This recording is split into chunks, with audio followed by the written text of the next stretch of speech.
আপনি কি নেতাজি সুভাষ ওপেন ইউনিভার্সিটির ইউজি অথবা পিজি স্টুডেন্ট? সমস্ত বিষয় গাইড সাপোর্ট সহ 100% কমন সাজেশন ও হাই কোয়ালিটির নোটস খুঁজছেন? তাহলে আপনার জন্য একদম সঠিক ঠিকানা হলো সবার সেরা নাম্বার 1 কোচিং সেন্টার প্রান্তিক গাইড। এখানে পাবেন অনলাইন ক্লাস ও সমস্ত বিষয় গাইড সাপোর্ট সহ 100% common suggestion, Bengali, history, English, education, political science, sociology, MSW, economics ও বিএলআইএস এর মতন সমস্ত বিষয় কম্পিউটার টাইপ নোটস ও অ্যাসাইনমেন্টের সঠিক উত্তর পাওয়ার সুবিধে। এছাড়াও রয়েছে ইউটিউবে ফ্রি নোটস সাজেশনস সহ নোটস হোম ডেলিভারির সুব্যবস্থাও। আমাদের অফিসের ঠিকানা দক্ষিণ বারাসাত, রায়দিঘি। বিশদে জানতে কল করুন 8101787705 অথবা 7585043273 এই নম্বরে। নমস্কার, প্রান্তিক গাইডে সবাইকে শুভেচ্ছা অভিনন্দন। প্রান্তিক গাইডের পক্ষ থেকে আজকের নিবেদন, নেতাজি সুভাষ ওপেন ইউনিভার্সিটি থেকে যারা ইউজি বাংলা অনার্স পড়াশোনা করছো, third year semester 5 Bangla honours পড়াশোনা করছো, তাদের জন্য আজকে আমি নিয়ে এসেছি সিসিবিজি 11 পেপারের সাজেশন। 2024 সালে তোমরা ফাইনাল এক্সাম দেবে, তোমাদের জন্য এই সাজেশনটা গুরুত্বপূর্ণ। সাজেশনটা আমি দিয়ে দিচ্ছি, অবশ্যই সংগ্রহ করবে। যে প্রশ্নগুলো আমি দিচ্ছি সেগুলোই পড়াশোনা করো, এর বাইরে আর অতিরিক্ত কিছু করার দরকার নেই। আমি যেগুলো দিচ্ছি এগুলোই পড়ো, অবশ্যই তোমরা ভালো রেজাল্ট করবে এবং অবশ্যই পাস করবে। প্রান্তিক গাইডের suggestion best quality number 1 suggestion, তাই অবশ্যই তোমরা প্রান্তিক গাইডের সাজেশন ফলো করবে। প্রান্তিক গাইডের সাজেশন ফলো করলে অন্য কোনো সাজেশন ফলো করার প্রয়োজন পড়বে না। আর যারা থার্ড ইয়ার বাংলা অনার্সের নোটস কালেক্ট করতে চাও, অন্যান্য পাশের পেপারও যারা থার্ড ইয়ারের নোটস কালেক্ট করতে চাও, অবশ্যই যোগাযোগ করবে। স্ক্রিনে এবং ডেসক্রিপশন বক্সে ফোন নাম্বার দেওয়া থাকবে, ফোন নাম্বার সংগ্রহ করে যোগাযোগ করবে। সমস্ত পেপারের নোটস, সমস্ত সাবজেক্টের নোটস অবশ্যই পেয়ে যাবে। আজকে আমি দিয়ে দিচ্ছি সিসিবিজি 11 পেপারের সাজেশন। 2024 সালে তোমাদের পরীক্ষা হবে, ফাইনাল পরীক্ষা, তাই খুব গুরুত্বপূর্ণ প্রশ্নগুলো অবশ্যই সংগ্রহ করবে। থার্ড ইয়ার খুব গুরুত্বপূর্ণ তোমাদের কাছে, কারণ থার্ড ইয়ারে যদি কেটে যাও, আনফর্চুনেটলি যদি কেউ কেটে যাও, তাহলে কিন্তু তোমাদের আরো একটা বছর অতিরিক্ত যাবে। তাই থার্ড ইয়ার তোমাদের কাছে খুব এসেনশিয়াল। অবশ্যই খুব ভালো করে প্রচুর পরিমাণে পড়াশোনা করো, অন্তত যেন পাস হয়ে যাও। ফেল করলে 2025 সালে গিয়ে কমপ্লিট করতে হবে। তাই থার্ড ইয়ারে ফেল করলে আর কিন্তু কোনো স্কোপ পাবে না। অবশ্যই থার্ড ইয়ারে খুব ভালো করে পড়াশোনা করো। আমি যেগুলো দিচ্ছি এর বাইরে আর অতিরিক্ত কিছু করার দরকার নেই। ভালো রেজাল্ট করতে গেলে অবশ্যই প্রান্তিক গাইডের সাজেশন তোমাদের কাছে ফার্স্ট চয়েস, বেস্ট চয়েস। আমি যেগুলো দিচ্ছি শুধুমাত্র সেগুলোই পড়াশোনা করে যাবে, এর বাইরে আর কিছু করতে হবে না। অবশ্যই তোমরা পাস করবে এবং ভালো রেজাল্ট অবশ্যই হবে। আমার কাছে 70% এরকম মার্কসও পেয়েছে, 70 অ্যাভাব এরকম। এনএসইউতে যে মার্কসটা অনেকের কাছে কল্পনার বাইরে, সেই 75% মার্কস আমার কাছে পেয়েছে। তাই অবশ্যই আমি যে সাজেশনটা তোমাদের জন্য দিচ্ছি অবশ্যই সেটা সংগ্রহ করবে। ধীরে ধীরে আমি অন্যান্য পেপারগুলো দেবো, চ্যানেলের সঙ্গে থাকো। যারা চ্যানেলে নতুন, চ্যানেলটা অবশ্যই সাবস্ক্রাইব করো, বন্ধুদেরকে শেয়ার করো। প্রান্তিক গাইডের suggestion best quality number 1 suggestion, 100% common পাবে, নিশ্চিত থাকো। সিসিবিজি 11 পেপারের সাজেশনটা দিয়ে দিচ্ছি, তোমরা খাতায় লিখে নাও। আমি ধীরে ধীরে বলবো, তোমরা খাতায় লিখে নেবে। Semester 5 third year Bangla honours, Netaji Subhash open university, CCBG 11 পেপারের সাজেশন 2024 সালে। এই পেপারে রয়েছে তোমাদের বাংলা কাব্য কবিতা 19 শতক এবং 20 শতক, বাংলা কাব্য কবিতা 19 শতক এবং 20 শতক। মডিউল 1 রয়েছে তোমাদের বীরাঙ্গনা কাব্য। বীরাঙ্গনা কাব্য থেকে লিখে নাও, বীরাঙ্গনা কাব্যের নামকরণের সার্থকতা বিচার করো। খুব ভালো প্রশ্ন, বীরাঙ্গনা কাব্যের নামকরণের সার্থকতা বিচার করো, এটা স্টার মেরে রাখো। বীরাঙ্গনা কাব্যের নামকরণের সার্থকতা বিচার করো। এবং এই নোটসটা কিন্তু আমি ইউটিউবে আপলোড করে দিয়েছি আমার চ্যানেলে, লিঙ্কটাও ডেসক্রিপশন বক্সে পেয়ে যাবে। বীরাঙ্গনা কাব্যের নামকরণের সার্থকতা বিচার করো। পরবর্তী প্রশ্ন, বীরাঙ্গনা কাব্যে পাশ্চাত্য প্রভাব কতটা পড়েছে তা আলোচনা করো। বীরাঙ্গনা কাব্যে পাশ্চাত্য প্রভাব কতটা পড়েছে তা আলোচনা করো। বীরাঙ্গনা কাব্যের দুষ্মন্তের প্রতি শকুন্তলার পত্রে শকুন্তলার চরিত্র আলোচনা করো। এই নোটসটাও আমি দিয়ে দিচ্ছি, তোমরা দেখে নেবে। নোটসের কোয়ালিটিটা দেখবে কেমন মানের নোটসটা আমি দিয়ে থাকি। শকুন্তলা চরিত্রটা লেখো, দুষ্মন্তের প্রতি শকুন্তলা পত্রে শকুন্তলা চরিত্র। তারপরের প্রশ্ন লিখে নাও, তারা চরিত্রের স্বরূপ ও স্বতন্ত্রতা বিচার করো।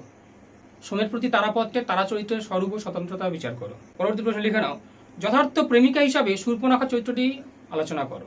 লক্ষণের প্রতি শূর্পণখা তোমাদের একটা পত্র রয়েছে, লক্ষণের প্রতি শূর্পণখা পত্রে শূর্পণখা চরিত্রটি আলোচনা করো। তাহলে এই গেল মডিউল 1। মডিউল 2 তে রয়েছে রবীন্দ্র কবিতা। রবীন্দ্র কবিতা থেকে করবে মেঘদূত কবিতার বিষয়বস্তু। কালিদাসের একটা লেখা রয়েছে মেঘদূত, কালিদাসের লেখাটাও পড়বে, কালিদাসের লেখাটাও তোমরা পড়বে। এবং মেঘদূত কবিতা রবীন্দ্রনাথের একটা প্রবন্ধ রয়েছে মেঘদূত প্রবন্ধ, সেই মেঘদূত প্রবন্ধটাও পড়বে।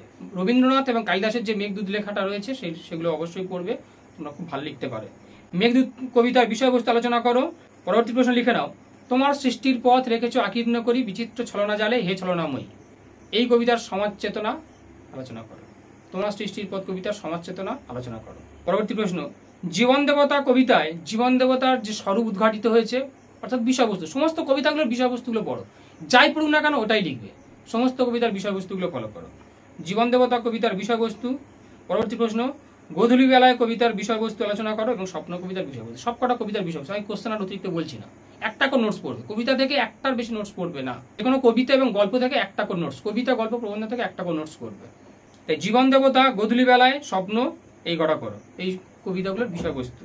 আর সবলা কবিতা এটা এক্সট্রা হিসাবে করে রাখবে। এবার যাও মডিউল 3।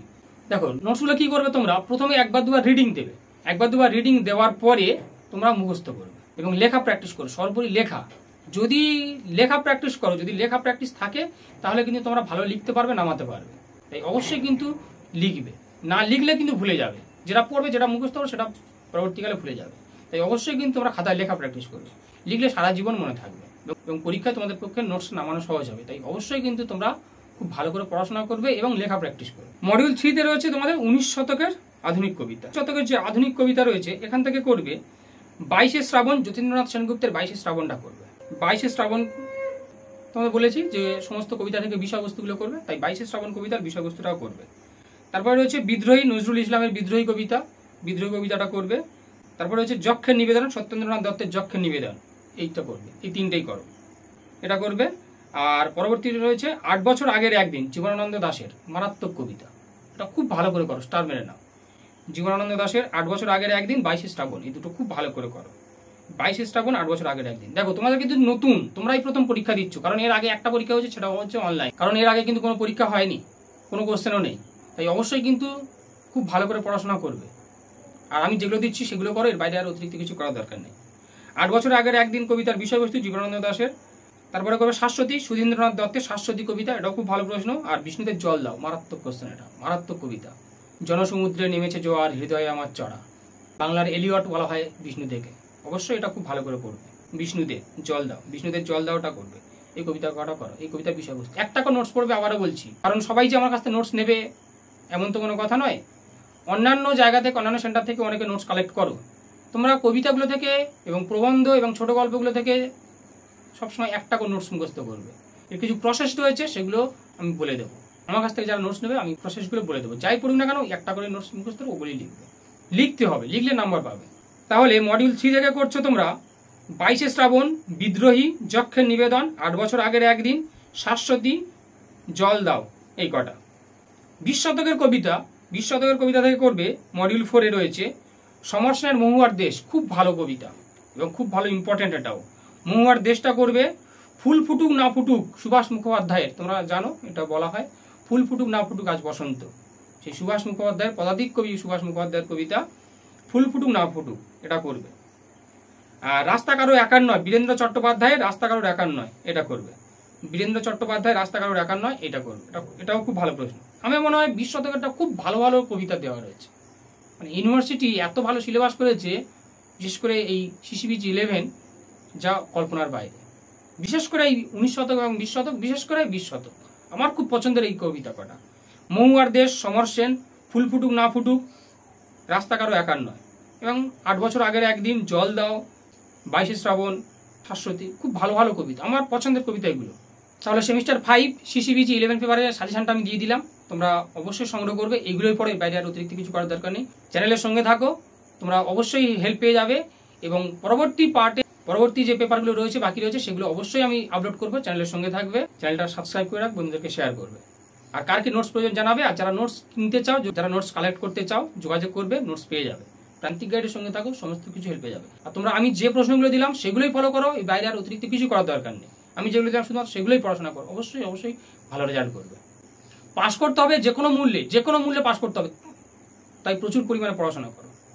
পাস করতে হবে অ্যাট এনি কস্ট, পাস করা চাই। শেষ পড়া, থার্ড ইয়ারে, তোমাদের থার্ড ইয়ার যেহেতু শেষ পড়া, তাই প্রচুর পরিমাণে পড়াশোনা করো। তোমরা চাইলে আগামী দিনে এমএ করতে পারো, সবাই কি আর এমএ করবে, তাই থার্ড ইয়ার, ফাইনাল ইয়ার প্রচুর পরিমাণে পড়াশোনা করো। পাস করতে হবে যে কোনো মূল্যে, অবশ্যই ভালো করে পড়াশোনা করো। আর কার কি প্রয়োজন আমাকে জানিও, অবশ্যই হেল্প পেয়ে যাবে।